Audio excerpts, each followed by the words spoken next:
Hey everyone, welcome back to another video of this channel. आज की video में हम डिस्कस करने वाले हैं CSIR नेट जून 2011 के पेपर को। और आज की जो हमारी सेक्शन होने वाली है वो है ऑर्डिनरी डिफरेंशियल इक्वेशन। तो चलिए स्टार्ट करते हैं आज की वीडियो को। आज का जो हमारा क्वेश्चन है वो बेसिकली कुछ इस तरीके का है।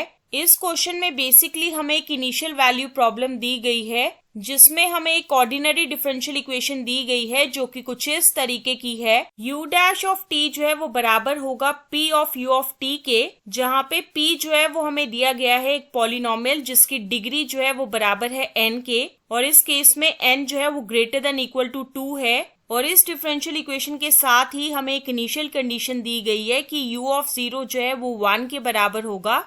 अब इस क्वेश्चन में हमें बेसिकली क्या पूछा गया है कि इसके पास जो है टोटल कितने सॉल्यूशंस होंगे, और यही चीज जो है वो हमें दी गई है ऑप्शंस के रूप में। सबसे पहले हमें ऑप्शन ए में दिया गया है कि इस इनिशियल वैल्यू प्रॉब्लम के पास जो है यूनिक सोल्यूशन होंगे R के अंदर। ऑप्शन बी में हमें दिया गया है कि इस इनिशियल वैल्यू प्रॉब्लम के पास n number of distinct solutions होंगे जो कि कंटेन्ड होंगे R के अंदर। ऑप्शन सी में हमें दिया गया है कि इस इनिशियल वैल्यू प्रॉब्लम के पास कोई भी सोल्यूशन नहीं होगा, और वो भी किसी भी इंटरवल के लिए जिसमें 0 कंटेन्ड होगा, और ये बात जो है वो होल्ड करेगी किसी पॉलिनोमियल p के लिए। और last but not the least हमें ऑप्शन डी में दिया गया है कि इस इनिशियल वैल्यू प्रॉब्लम के पास जो है एक यूनिक सोल्यूशन होगा, और ये यूनिक सोल्यूशन जो है वो एग्जिस्ट करेगा किसी इंटरवल के अंदर जिसमें कंटेन्ड होगा हमारा नंबर 0। तो इस क्वेश्चन में बेसिकली क्या है कि हमें 4 ऑप्शंस दिए गए हैं और हमें बताना है कि इन चारों में से करेक्ट आंसर क्या होगा। और क्योंकि ये क्वेश्चन जो है वो हमें पूछा गया है पार्ट बी की सेक्शन के अंदर, तो इसका मतलब ये है कि इसमें केवल एक ही आंसर जो है वो बिल्कुल सही होगा। तो चलिए डिस्कस करते हैं इस क्वेश्चन के सोल्यूशन के बारे में। और इस क्वेश्चन के सोल्यूशन को डिस्कस करने से पहले हम डिस्कस करेंगे एक रिजल्ट के बारे में जो कि हम यूज करने वाले हैं इस क्वेश्चन में। और इस रिजल्ट में बेसिकली क्या है कि हम मान के चलेंगे कि y डैश जो है वो बराबर होगा f ऑफ x, y के। और इस केस में ये जो है वो हमारी फर्स्ट ऑर्डर डिफरेंशियल इक्वेशन है, और इसी फर्स्ट ऑर्डर डिफरेंशियल इक्वेशन के साथ ही हमें एक इनिशियल कंडीशन दी गई है कि y ऑफ x नॉट जो है वो बराबर होगा y नॉट के।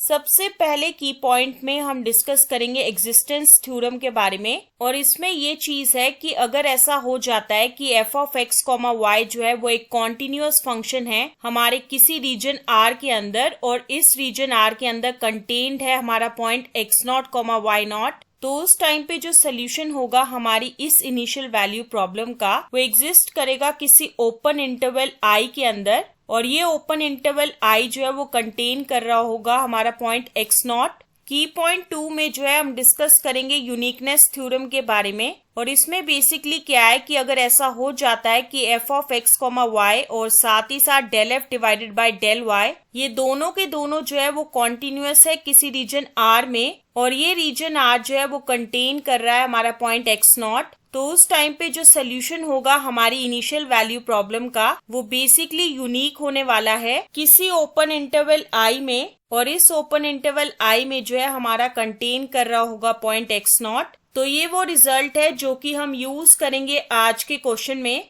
अब हम आ जाते हैं हमारे आज के क्वेश्चन की तरफ। जैसा कि आपको पता है कि आज के क्वेश्चन में जो है हमें एक डिफरेंशियल इक्वेशन दी गई है जो कि कुछ इस तरीके की है। u डैश ऑफ t जो है वो बराबर है p of u of t के, जहाँ पे हमारा p जो है वो एक पॉलिनोमियल है जिसकी डिग्री जो है n के बराबर है, और इस केस में n जो है वो ग्रेटर देन इक्वल टू 2 है। और इसी के साथ ही हमें एक इनिशियल कंडीशन दी गई है कि u ऑफ 0 जो है वो बराबर है 1 के।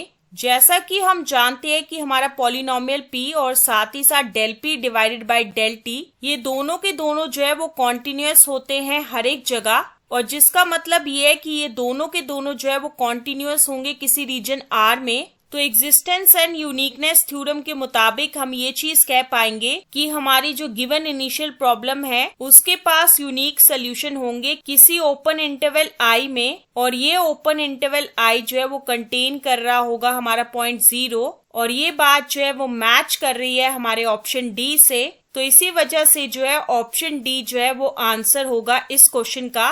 और इस क्वेश्चन के सोल्यूशन के साथ ही हम एंड करते हैं आज की वीडियो को और मिलेंगे नेक्स्ट वीडियो में नए क्वेश्चन के साथ। So stay tuned for the next video.